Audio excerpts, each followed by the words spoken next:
Boa noite, pessoal. Sejam muito bem-vindos e bem-vindas ao 2 ou 3, o seu programa sobre Bíblia maravilhoso que acontece semanalmente. Estou aqui com o pastor Felipe Gibran e o pastor Juliano e hoje nós vamos falar sobre muitas coisas interessantes, não é mesmo, meus amigos? Com certeza, como sempre, né? É sobre isso.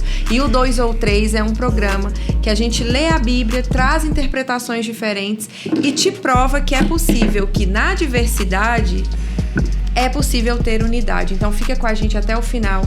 Mande as suas dúvidas aí nos comentários. Se você ainda não é inscrito ou inscrita no canal, se inscreva agora mesmo, ative o sininho de notificação para receber conteúdos exclusivos para você. E é isso, minha gente. Bora lá? Bora! Segunda, quarta e sexta sempre tem vídeo novo nesse canal.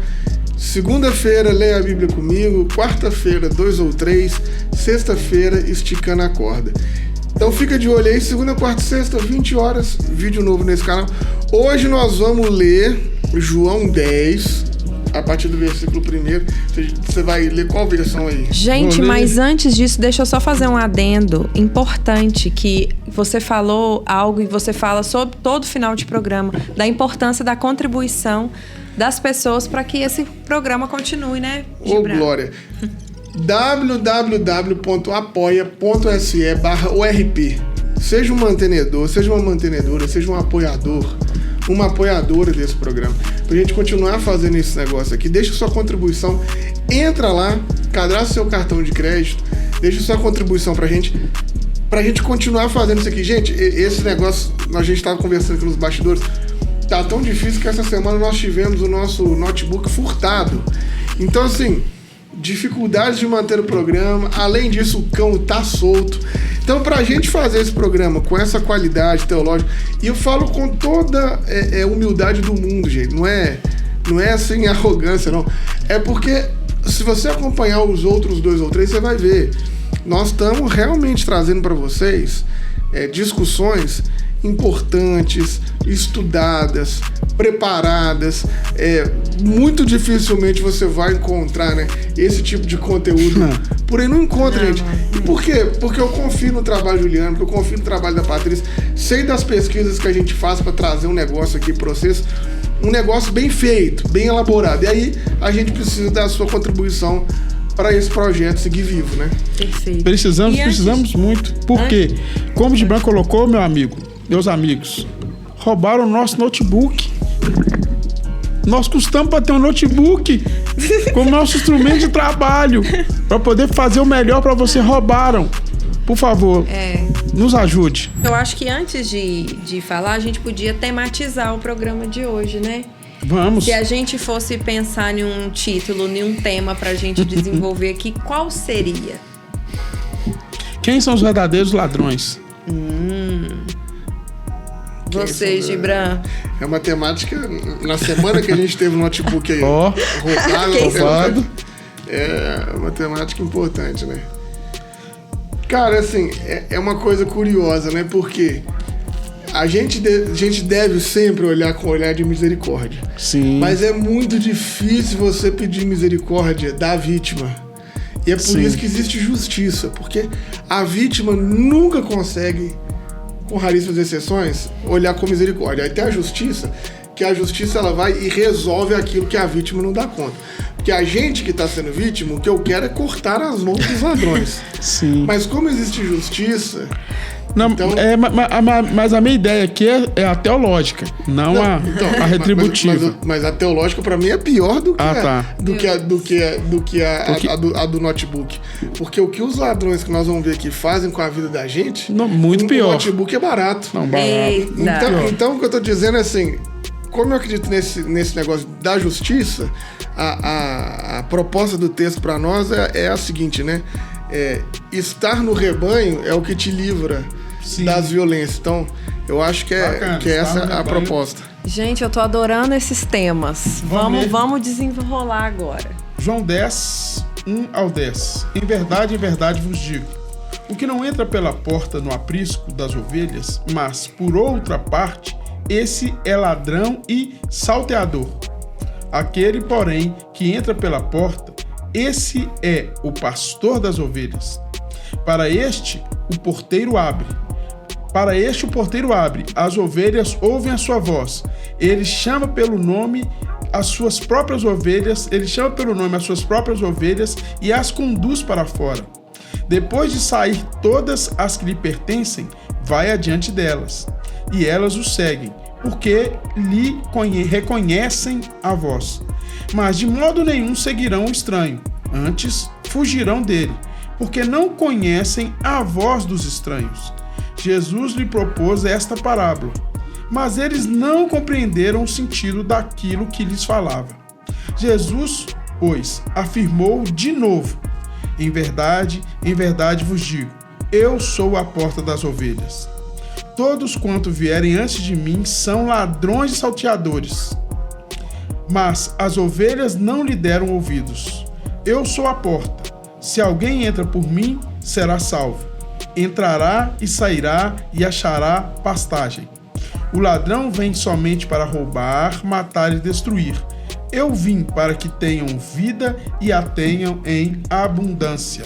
Amém, glória a Deus. Na minha tradução aqui, o seu tá aprisco, né? Sim. Aqui tá redil. Isso.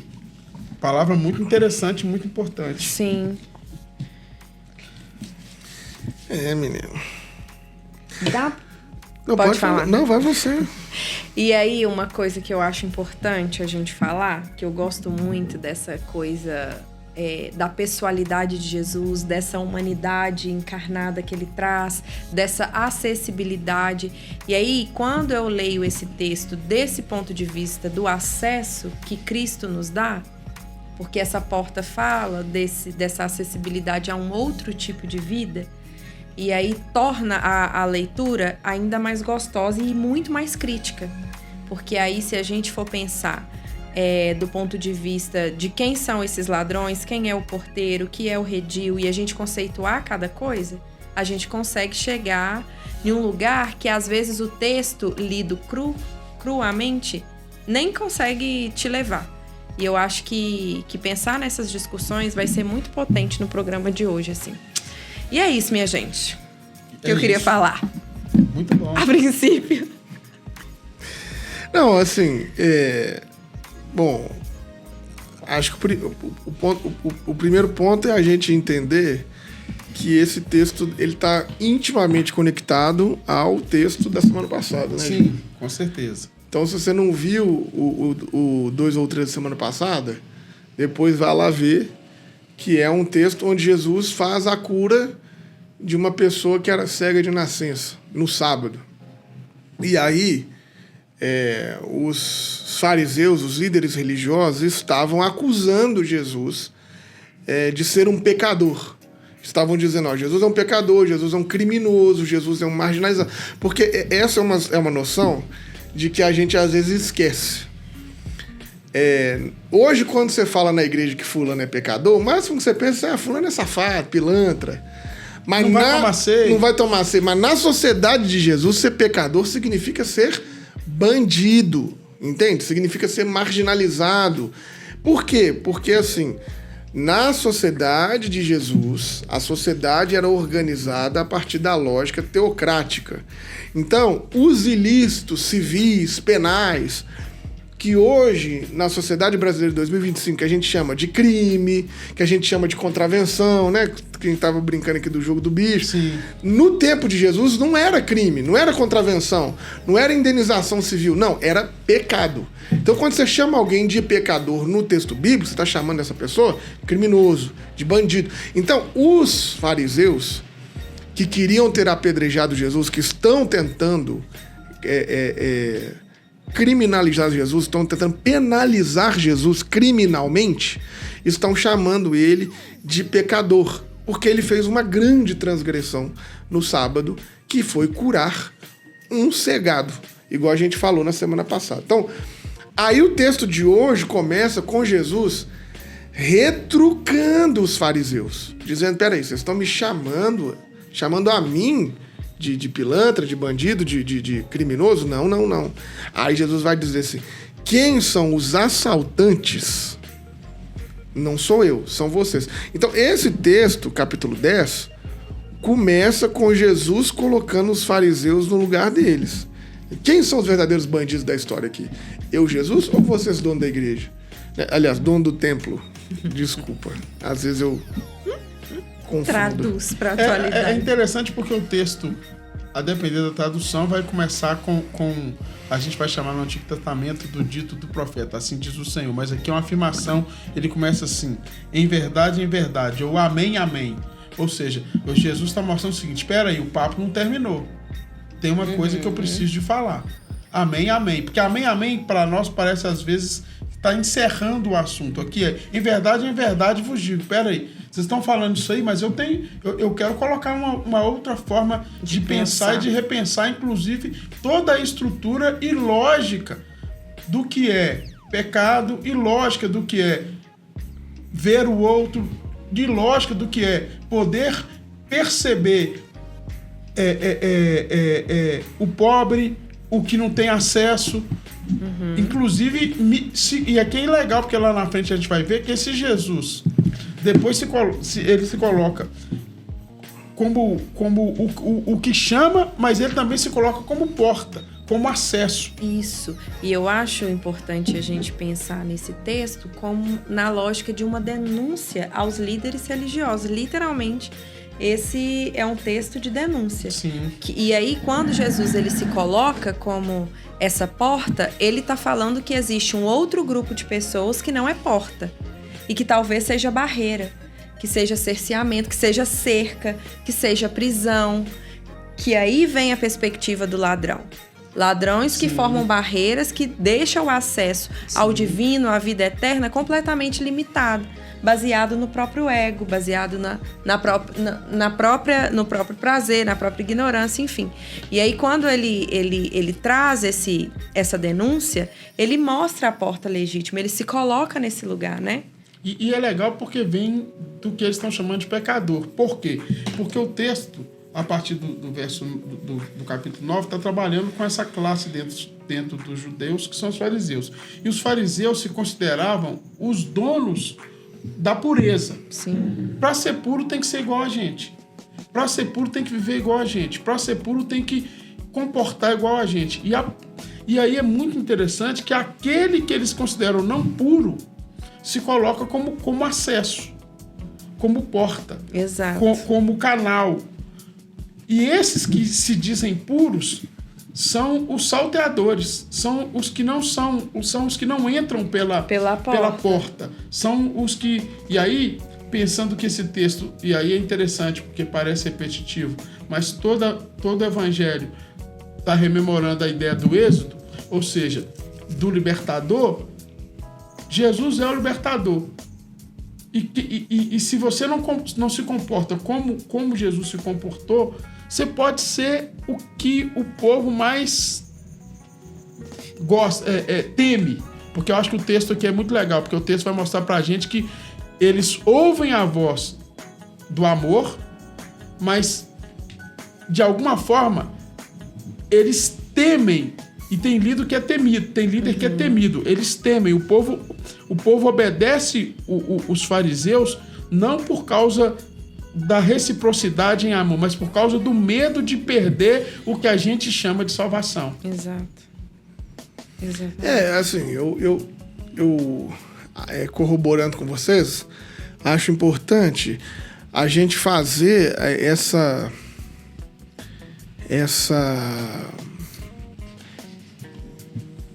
noção do que Jesus está falando, que ele fala, o primeiro versículo, em verdade vos digo que quem não entra no redil, é o primeiro versículo aí, quem não entra no redil das ovelhas pela porta, mas sobe por outro lugar, é ladrão e assaltante. Isso aqui é importante, por quê? Porque ele coloca essa palavra redil e coloca essa palavra porta, então é óbvio que ele está dizendo que redil não é porta. E ele coloca a expressão redil se referindo ao átrio do templo. E isso aqui é uma coisa muito importante, porque ele não está falando sobre um contexto de um curral, de um aprisco, do lugar das ovelhas. Não, ele está falando do redil no átrio do templo. Então isso para nós aqui é uma singularidade do evangelista, porque ele está sendo assim, muito específico para dizer que aqueles que entram pelo átrio do redil, né, pelo redil no átrio, que é o povo, que é o povão, não são esses que são ladrão e assaltante. É justo aqueles que não entram por esse lugar. Os que entram pelos fundos, ou pelos outros lugares, ou pelas outras portas.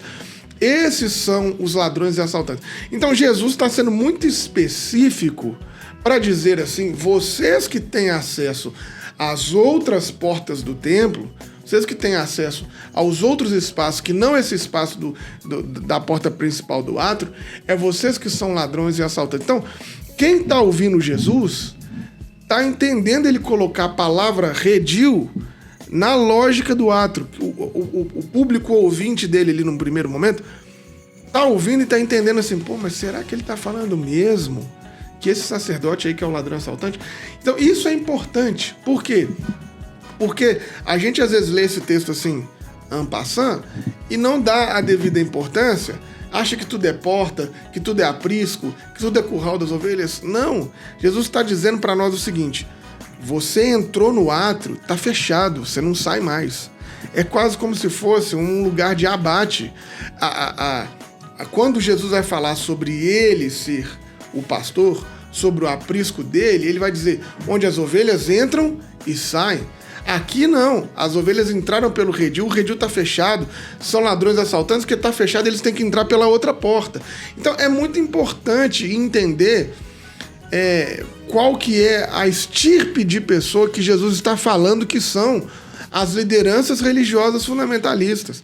Porque a gente fica contemporizando, mas Jesus não contemporiza. Jesus está dizendo assim, liderança religiosa fundamentalista é ladrão, é assaltante. Juro pra você, não sou eu que estou dizendo. É Jesus. Aí, não, tô entendendo. Só um parênteses. Mas eu queria só pensando no que você está falando, na dinâmica do culto, e muitos de nós já vimos isso, né? A gente, enquanto povo, chega e senta. E a gente entra por um lugar. A gente não sabe de onde que vem o poderoso. Já reparou? Determinados tempos religiosos, você fala, o cara vem de um lugar que você não sabe de onde que é e ele sai sem falar com ninguém. Eu só abro nesse parênteses, porque esse texto me fez lembrar disso. Só para completar, amiga, tá, só na ideia de que esse texto, se a gente pega o intertexto dele, ou os intertextos, né? Tanto o Jeremias 23 ou o Ezequiel 34, é muito interessante, porque o Ezequiel 34 está no ambiente do exílio ou do pós-exílio. Ou seja, o que a galera fez com o templo no pós-exílio? Aí vamos pensar na teologia e cabode, a glória se foi. A glória não está mais no templo. E aí o versículo 3 fala que entra e sai. Isso me faz lembrar, pensando na calma e na tranquilidade com que o Gibran expôs ali e na paciência com que ele expôs sobre os fundamentalistas, isso me faz lembrar de uma palavra do Ari, não sei se na década de 90, que ele fala assim, se você está num lugar desse, sai dela, povo meu. E me fez lembrar de que, às vezes, você que está nos vendo, ouvindo ou vai nos ver muito depois, talvez da quarta-feira, talvez você está preso num lugar, você está escravizado num lugar, você está sofrendo num lugar e você acha que você tem que ficar naquele lugar porque eles disseram para você, eles fecharam a porta e falaram, se você sair daqui, você está amaldiçoado. Isso é mentira. Deus é contigo. Glória! Eita!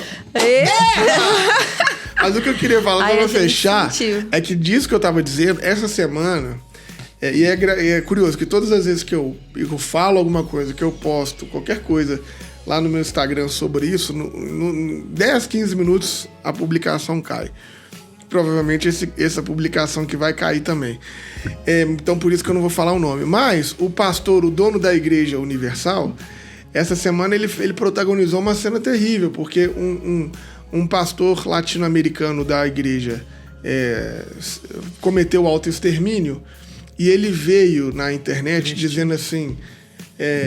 O que eu posso fazer? Eu não tenho nada com isso, vou seguir em frente, eu não vou ficar com esses que têm a fé fraca, porque eu já sofri muito mais do que ele e eu aguentei. Nossa. Falando, ridículo. Eu não vi isso. Põe no Google aí, bispo, não sei o que mais cedo, que é o nome do rapaz, falando sobre um colaborador da igreja que morreu em autoextermínio. Sabe-se lá qual a situação, disse que ele não era pastor. Então, assim, esse é o exemplo crasso do que Jesus está falando sobre ser ladrão e assaltante. Você vive num sistema religioso que é castrador, que é defenestrador, que suga você, que te culpabiliza o tempo todo. E se você não dá conta e você não sucumbe a isso, a culpa ainda é sua, porque você é fraco, você é sensível, exatamente como esse bispo aí dessa igreja, né, não sei o que, do reino de Deus diz. E aí, Patrícia, aí, Juliano, é o que Jesus está falando. Por que vocês são ladrões? Porque vocês estão tomando posse do povo que é de Deus. Por que vocês são assaltantes? Porque vocês estão usando a violência. A diferença, né, só para porque Pra pontuar. porque fica parecendo que quando ele está usando a palavra ladrões, assaltantes, é como se fosse sinônimo. E eu já falei isso para vocês, isso é importante. Não existe, assim, grava, decora, tatua na testa. Não existe palavra perdida, palavra à toa na Bíblia. Né? E, na verdade, eu te diria que... não, enfim, vamos concentrar que só na Bíblia. Então, se ele está usando duas palavras, se são ladrões e assaltantes, ele quer dizer duas coisas, ponto. Não é sinônimo. Ele não está usando uma técnica de reforço. Então, ladrão... Por conta disso que eu acabei de dizer. Vocês estão tomando o povo de Deus. Assaltante por quê? Porque qual que é a maneira, qual que é a forma, o animus domini, como que você age?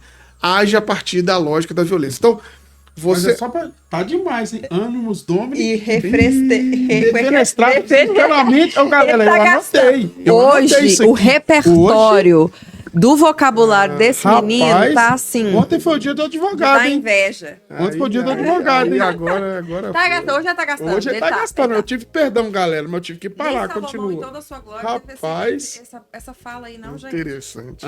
Animus O domini. ruim é que a gente não pode falar o que quer falar. Tá gravado. Vai lá, continua. Ai, meu Deus. Segue Mas o baile. não querendo fazer você Não. perder seu fio. Não, mas é por conta Continue. disso. É porque eles usam da violência para subjugar. E aí, nós vamos vendo que depois essa violência ela é tão explícita que tá aqui, ó, por exemplo, no versículo 5 diz assim, ó: mas não seguem a um estranho, antes fogem dele, porque não conhecem a voz de estranho. O versículo 6. Jesus contou uma parábola, mas eles não entenderam... Não, desculpa, gente. Não é essa aqui, não. Quer ver, ó? Cadê? Aqui, ó. Versículo 8. Todos aqueles que vieram antes de mim são ladrões e assaltantes, mas as ovelhas não os escutaram. E aí, o que isso aqui é importante a gente pensar? Mas, amigo, rapidinho, segura só um ponto que eu acho importante. Antes de você ir pro 8 falar disso, fazer um adendo sobre a perspectiva dessa palavra, gente, que eu esqueci, do redil. Redil. Né, que era... E por que ele fala aqui? Eu vos asseguro, aquele que não entra no redil pela porta... mas salta por outra parte, é ladrão e bandido. Não é nem outra porta, é outra parte, porque tecnicamente a porta é existia apenas uma porta de entrada. Isso. E qualquer outro. E aí, o que aconteciam? Eles estavam acessando esse local por outro lugar que não era a porta. Então também caracteriza a questão do assalto, do roubo. Né? Então é importante a gente contextualizar isso também, né? E aí? Pô, que massa. Não, é porque eu ia dizer isso. O Jesus, ele tá contando que as ovelhas estão lá, presas, mas elas não ouvem eles. E seguras e guardadas durante a noite. Isso. Eles pulavam, exatamente. Então, por que isso acontece? Não é que as pessoas estejam na instituição religiosa castradora porque elas querem, porque elas acreditam, porque... Não. É por isso que eles são assaltantes. Porque eles mantêm as pessoas nesses lugares... Medo, culpa e ganância. Medo, culpa e ganância, pela violência. Se eu sair daqui, meu filho vai pra droga. Se eu sair daqui, meu casamento vai dar errado. Se eu não fizer isso... Não é assim... Qual pessoa que teve na igreja durante toda a vida, gente, que em algum momento não caiu nessa esparrela da culpa, do não sei o quê, com medo da vida dar errado, porque você tava, né? Então, assim... Você não deu dízimo esse mês? Exato. Aí, não deu dízimo esse mês. Acabou, hein? O menino, o seu filho vai, joga a televisão no chão, a primeira coisa na sua cabeça é uma acusação. Aí, a minha televisão quebrou porque eu não dei dízimo. Quem nunca, né? Então, é isso que Jesus está falando. É esse assalto da consciência, esse assalto da criticidade, esse assalto da capacidade de ser livre. É isso que eles estão assaltando. E a gente, igual todo relacionamento abusivo, a gente vai se acostumando a essa violência e nós vamos chamando essa violência de bênção, de unção. Ah, não. Ah, aquele ali é o jeitão do pastor. Igual quando tinha o governo passado, que aquela atriz que foi pro Ministério da Cultura, que ela era chamada da namoradinha do Brasil... Sim. Que ela falava assim, não, o jeitão do presidente é igual o jeitão do meu pai. Eu ficava pensando, seu pai é um escroto, então, é só isso que você tá me dizendo. Entende? Triste. Que triste. Então, a gente precisa de entender essa denúncia que Jesus está fazendo, a importância dessa denúncia. O ambiente religioso só serve para te destruir. Ponto final. Entende? Não tem outra conversa. Eu vou fazer um adendo aqui. Eu vou colocar o ambiente da religiosidade, porque quando eu falo de ambiente religioso, é muito amplo. Então, na minha cabeça, o ambiente dessa religiosidade, ou desse ambiente religioso, que eu vou chamar de tóxico, só serve para gerar neuroses na cabeça das pessoas. E aí é muito legal pensar que Jesus, ele deixa você entrar e sair. Eu acho isso fantástico no texto e a gente perde essa dimensão. Eles entram e saem. No ambiente religioso, tóxico, você tem que ficar do jeito que eles projetam, da forma que eles colocam. Jesus fala assim, você quer fazer o quê? Entrar e sair, eu sou a porta. Eu sou o acesso. Se quiser sair, se quiser entrar, pode ir e voltar, porque a porta vai estar sempre aberta. E eu acho que é importante, porque tem vários personagens no texto, e eu acho que seria importante a gente destrinchar ele de acordo com o que você... Olha aí, hein? Porque olha só, tem várias coisas. Primeiro, o porteiro, temos o redil lá, o porteiro, temos um pastor e temos depois Jesus aparecendo como porta. Mas só que ele também aparece como pastor. E aí, se a gente for pensar aqui, ó, o porteiro lhe abre, tá, mas outra... Vamos lá. Eu vos asseguro, aquele que não entra no redil pela porta, então já entendemos o que é redil, mas salta por outra parte é ladrão, porque só tem uma porta. Aí ele vai e continua. Aquele que entra pela porta é o pastor do rebanho. Então, é quem tem autorização e acesso às ovelhas, intimidade, relacionamento. Porque ao decorrer do texto, ele fala que as ovelhas vão seguir esse pastor. Claro. Certo? E aí a gente vem aqui. O porteiro lhe abre as ovelhas, lhe abre. Então, o porteiro também reconhece esse pastor. Quem é esse porteiro aqui, o dono das palavras? Não, então, mas Peraí, rapidinho, amigo. Aí, olha só, o porteiro lhe abre, as ovelhas ouvem sua voz, ele a chama pelo nome e as retira. Quando retirou todas as suas, caminha à frente delas e elas atrás deles, porque reconhece a sua voz. Não seguem um estranho. Isso. Mas fogem dele, porque não reconhecem a voz dos estranhos.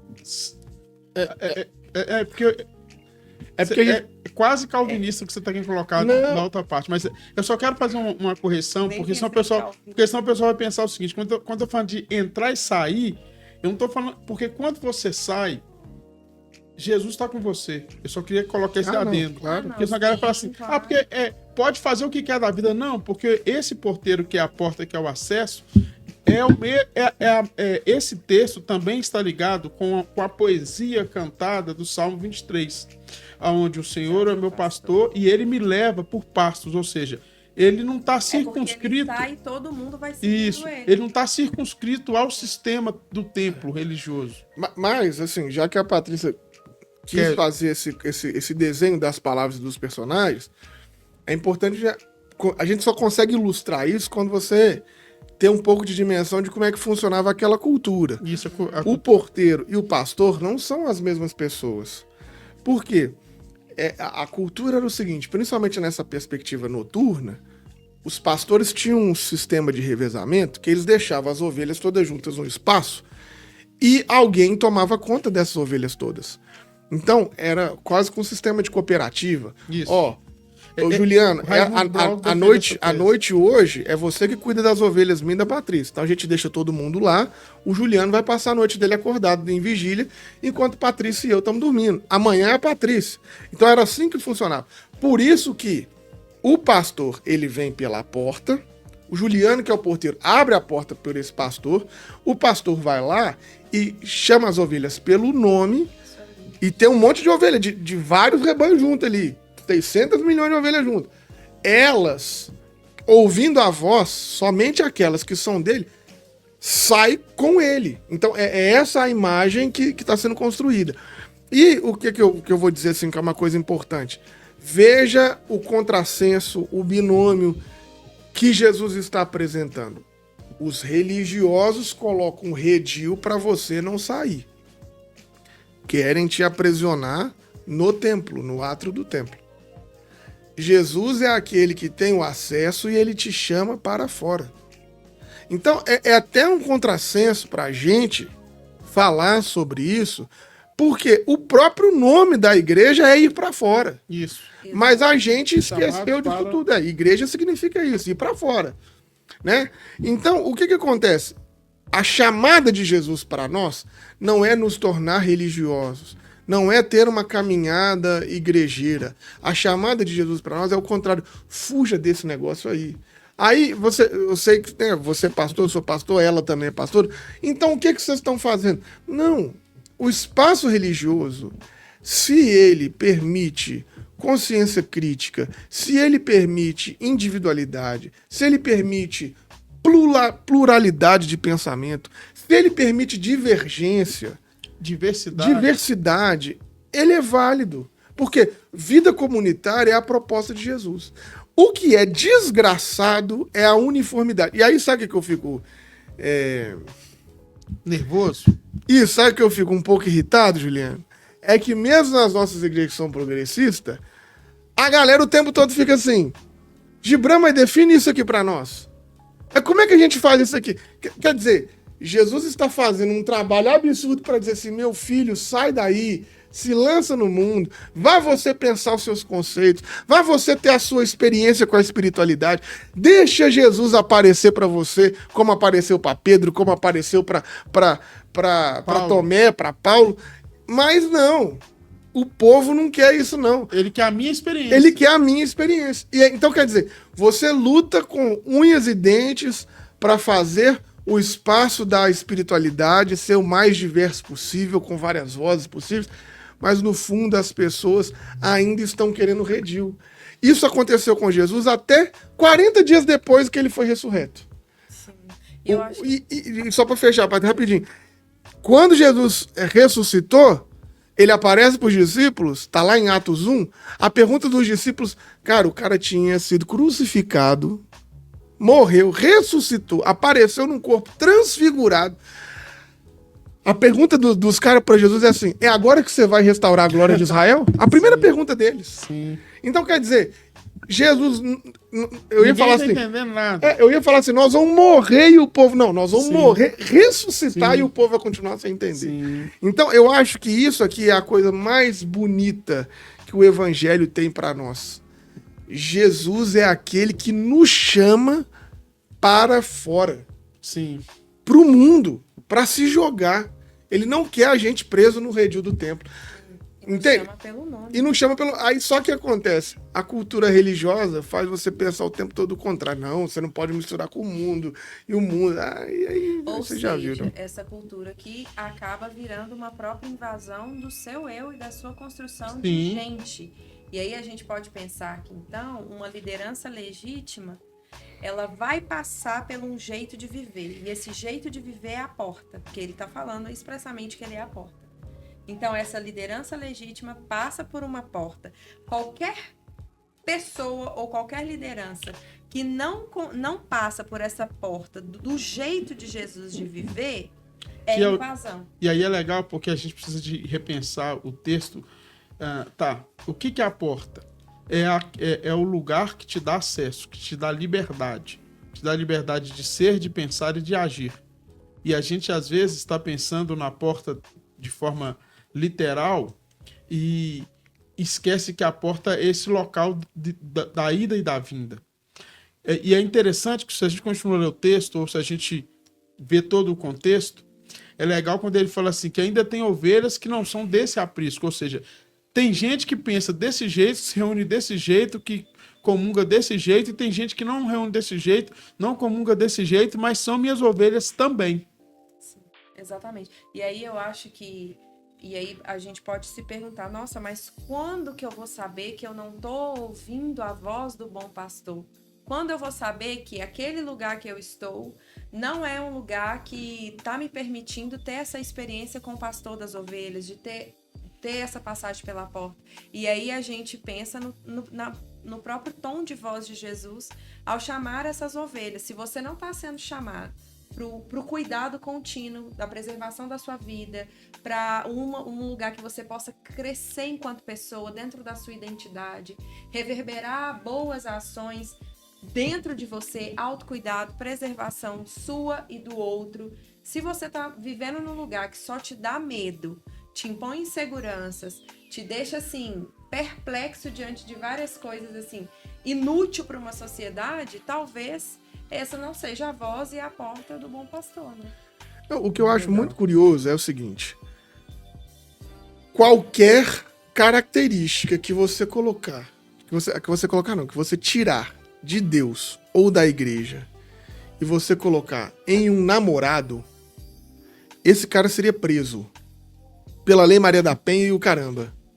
Mas para Deus e para a igreja a gente aceita. Para esse Deus e para essa igreja Para que esse a gente Deus, criou. isso. Então, por exemplo, assim, todo mundo fala, né? Ah, amiga, você foi sair de short, o cara quis mandar no seu short, esse cara tá te controlando, não aceita isso não, beleza. Mas para a igreja você aceita. Entende?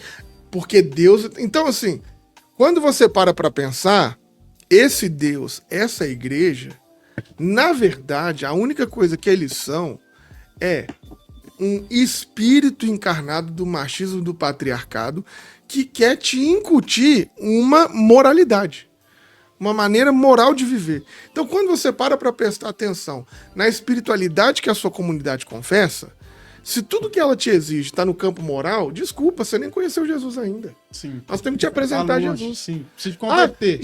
Gibran, então quer dizer que eu posso ir para isso? Não, eu não estou falando disso. Não. Eu estou só falando que as mudanças que o evangelho condicionam a nós não estão no campo da moralidade.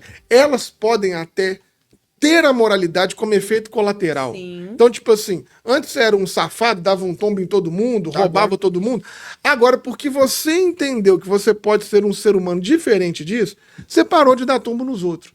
Mas você não está ali porque vou parar disso, porque dá tombo errado. Não, irmão. Nós não estamos olhando para a conduta, nós estamos olhando para que tipo de ser humano você é. Exato. É muito diferente. Sim. Então, nessa perspectiva que eu acho que é o que Jesus está falando assim, ó.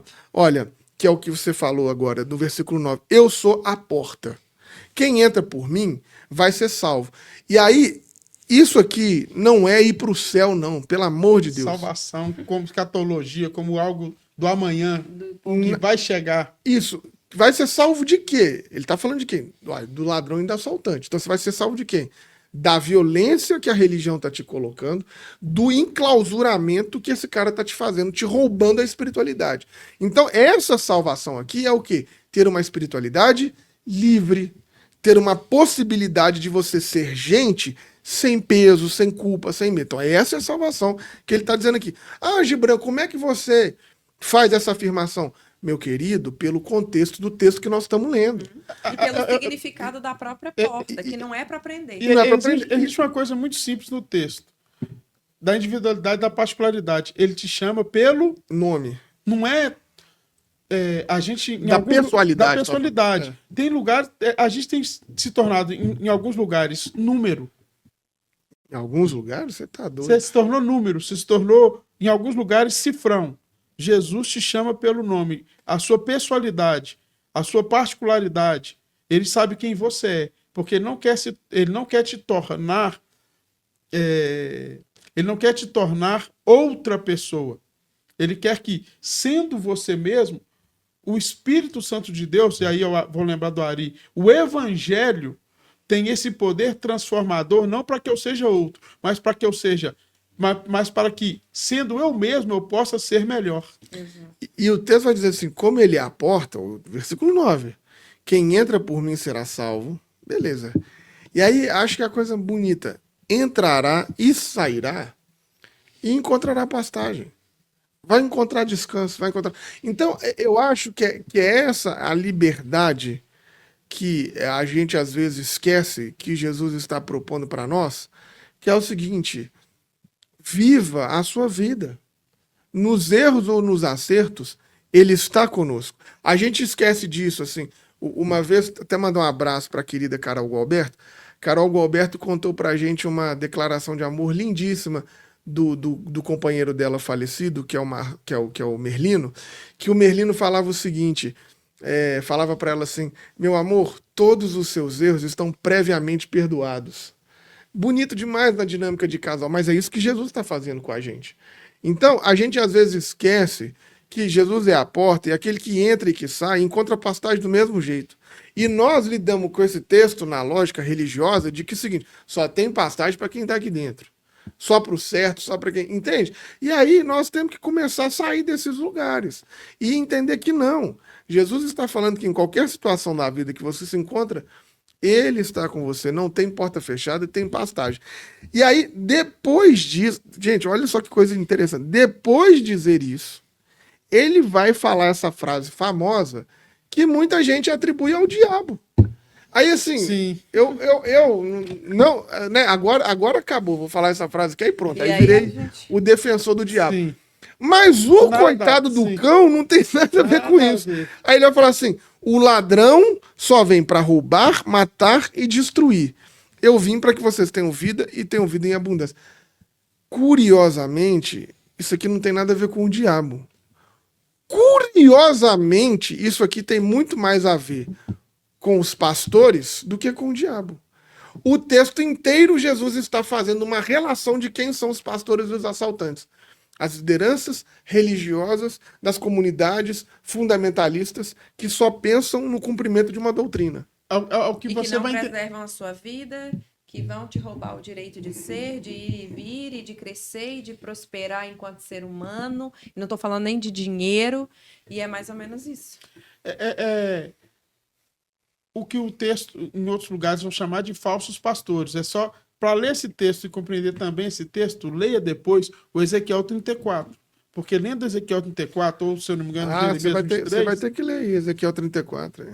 você vai Pode ler ter uma Ezequiel ideia, 34. você vai ter uma ideia muito legal. É porque não vai dar para ler o 34 Todo, a reprodução Mas- da fala de Jesus. Isso. Mas é muito interessante, por quê? Porque o Ezequiel 34... Já tinha E achado também, aqui, que mas eu te falaria pra gente ler também o capítulo 22, o versículo 25 também. É uma fala de Jesus assim, que ele vai... 22, 25 de Ezequiel. Ezequiel 22, 25, que ele vai falar o seguinte, esses pastores são pastores nada, tudo lobo. Sim. Ele fala isso. Seus chefes parecem lobo. Achou aí ou não? Deixa eu só ver aqui, porque a minha tradução é Ezequiel diferente. 22, versículo 25. No meu é outra tradução. O que está escrito aí? Anelam a conspiração dos seus príncipes, como um leão que ruge ao despedaçar sua presa. Devoram pessoas, apanham tesouros e objetos preciosos, e fazem viúvas. Seus sacerdotes cometem violência contra a minha lei, e profanam minhas ofertas sagradas. Não fazem distinção entre o sagrado e o comum. Ensinam que não existe nenhuma diferença entre o puro e o impuro. E aqui é legal, só para explicar, porque na minha cabeça, o pessoal quando lê sagrado e comum, uma vez a pessoa me perguntou assim, Juliano, o que é sagrado? Eu falei, sagrado é o outro, sagrado é a pessoa, sagrado é a criação. É importante a gente fazer essa distinção.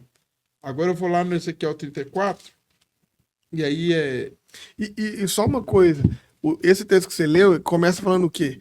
Anelam, como é que era? Agora eu tenho Já que falar. fechou? Foi mal, Sim. desculpa. É porque ele fala disso. Os líderes religiosos, o tempo todo, eles estão conspirando para te devorar. Sim. E isso é importante. Porque assim, fica parecendo que nós estamos aqui fazendo um trabalho contra a igreja. Gente, não estamos. Isso não é sobre a igreja evangélica. Quando nós estamos falando de liderança religiosa, nós estamos falando, inclusive, de qualquer confissão. Mas é a coisa importante que nós estamos vivendo no Brasil de 2025, é a ascensão da igreja evangélica de uma maneira estratosférica, e nem por isso você vê uma melhora social.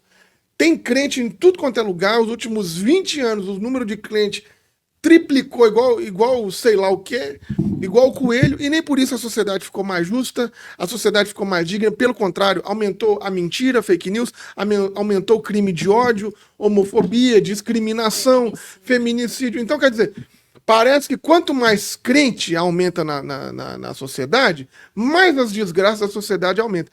A culpa são das ovelhas? Afirmo categoricamente, não. O que Jesus está falando é isso. A culpa são desses ladrões que vêm para matar, roubar e destruir. A verdade, né? E aí é por isso que nós estamos tendo a nossa sociedade morta, roubada, saqueada e destruída. Por quê? Porque o tempo todo é o que ele leu aqui no Ezequiel 22. Eles produzem a viúva. Eles destroem as pessoas como o leão destrói sua presa. A pessoa vai lá na igreja, mano, querendo sair da droga, querendo ter o casamento, tirar o menino do tráfico. Se você não fizer a campanha que dá 7 semanas e trazer R$300, seu menino não sai. A pessoa ganha um salário mínimo, vai botar R$300. Então, quer dizer, é desumano. Mas, para além disso, vai transformando a religião num espectro exclusivo de consumo. Aí é muito difícil depois, desculpa tomar aqui, vai lá. mas é muito difícil depois a gente querer que essas pessoas tenham consciência crítica para votar, para pensar em política pública. Não dá. Porque de segunda a segunda o pastor tá lá na cabeça dela, mostrando para ela que tudo é troca, que tudo é ganho, que é uma relação de consumo, que tudo é mérito. Então, é por isso que nós estamos aqui gritando, sai dessa merda. Sai dessa merda. E isso não quer dizer que você tem que vir para nossas igrejas, não. Uma coisa tem nada a ver com a outra. Uma coisa é, foge desse lugar. Porque, inclusive, as nossas igrejas também reproduzem isso. Não tô aqui passando pano para isso. Mas procure espaços aonde as lideranças que pelo menos estejam tentando acertar. Porque a grande maioria, você sabe que eles não estão. E aí você fica lá, a frase que mais me dá ódio, Patrícia. Não, mas eu não tô aqui pelo homem. O homem é falho mesmo. E aí nessa, ó, no seu lombo, melhor dizendo assim. Sim. E aí você fica 20, 15 anos da sua vida numa igreja que você sabe que é desgraçada e você fica, não, o homem é falho, eu tô aqui por Deus, eu tô aqui por Jesus. E aí quando você olha, não sobrou mais nada de você. Já te destruiu por inteira. Aí destruiu você, destruiu sua sua família, destruiu o seu futuro, destruiu... Gente, eu acho que eu vou fazer igual um set terapêutico. Você lê e a gente finaliza, porque eu acho ler, que... então? Freud... Vamos ficar por aqui hoje? Eu acho que a gente pode ficar por aqui. Então vamos lá. Né? Veio a minha palavra, esta palavra do Senhor. Filho do homem, profetize contra os pastores de Israel. Por isso que a gente está falando isso aqui. Profetize e diga-lhes, assim diz o soberano, o Senhor. Ai de pastores de Israel, que só cuidam de si mesmos. Acaso os pastores não deveriam cuidar do rebanho? Vocês comem a coalha, vestem-se da lã, abatem os melhores animais, mas não tomam conta do rebanho. Vocês não fortalecem a fraca. Fraca a gente manda embora, a fraca não serve. Vocês não fortalecem a fraca, nem curam a doente, nem enfaixam a ferida. Vocês não trouxeram de volta as desviadas, nem procuraram as perdidas. Vocês têm dominado sobre elas com dureza e brutalidade. Nossa, Deus, acho que a gente Ezequiel 34. E aí o que eu te digo é o seguinte, é só uma pergunta, Essa igreja que você vai aí, maravilhosa, essa igreja que você vai, eu não vou nem te dizer quando o seu pastor, sua pastora te procura, não. Que isso aí eu não vou dizer. Mas quando você tá na merda, que você pega o telefone, você tem pelo menos o telefone do pastor pra você ligar? Porque às vezes nem o telefone você tem, né? Mas se tem, ele pelo menos te atende. Se te atende, pelo menos ele finge pra falar assim, ô irmã, eu não posso fazer nada, mas eu vou orar por você. Porque nós estamos num nível, gente, de comunidades religiosas tão bosta que nem o vou orar por você, esses caras fazem mais. Fala mais. A pessoa não tem acesso nem ao telefone. Então, eu te digo o seguinte, meu irmão, minha irmã, abra seu olho, porque você pode estar num espaço onde as pessoas estão ali só para servir de você. E a proposta do evangelho é o contrário. A proposta do evangelho é como nós servimos uns aos outros. E aí eu acho que é essa a marca característica do que Jesus está falando de pastoreio. Como nós servimos uns aos outros. Como e não, você pode ser porta, acesso um ao outro. E não como Junto com nós estamos aqui para os outros se servir de nós. Porque isso, eu vou te falar, eu vivo isso com alguma frequência, é cansativo, é exaustivo, a gente fica pistola do tempo todo as pessoas só nos servindo. E aí chega no fim da vida, você tem aquela certeza. Realmente, eu fui usado por Deus, né? Fui usado, fui destruído, porque a igreja te suga até o bagaço. Então, o bom pastor é o que chama as ovelhas pelo nome, por você, sua pessoalidade, sua individualidade, entendendo quem você é. E desculpa aí, meus camaradas, porque eu acho que eu ando muito pistola com igreja evangélica, viu? Mas semana que vem estamos de volta. Vamos orar? Amém. Ora. Deus, nós agradecemos ao Senhor pela possibilidade de articularmos tantas coisas a seu respeito e desarticularmos também. Reconstruir, desconstruir, fazer de novo. Obrigada pela capacidade que o Senhor nos dá de ressignificar as nossas histórias e os nossos espaços e a possibilidade de tomar a decisão de querer estar sendo oprimido ou não em determinados lugares. Eu oro para que essa palavra que foi dita, discutida aqui, encontre terras férteis e corações sedentos por algo novo. Que a porta, que é o Senhor, encontre essas pessoas para que eles possam passar. E encontre a gente também.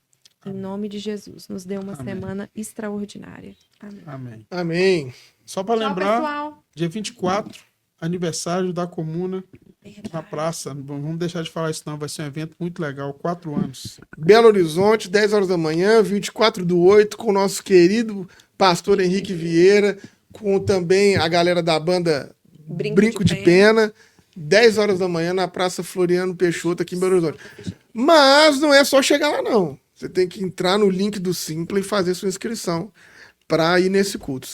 Como é que eu faço para pegar o link do Simpla? Chama a gente aí no privado, chama a gente no DM. Você sabe, nós somos o tipo de pastor que você tem um WhatsApp. Então pode chamar que a gente manda o link. E tá no link da bio da comuna também, gente. Boa, boa. Então vai lá na Comuna do Reino. Semana que vem estamos de volta. Aquele abraço. Deus abençoe.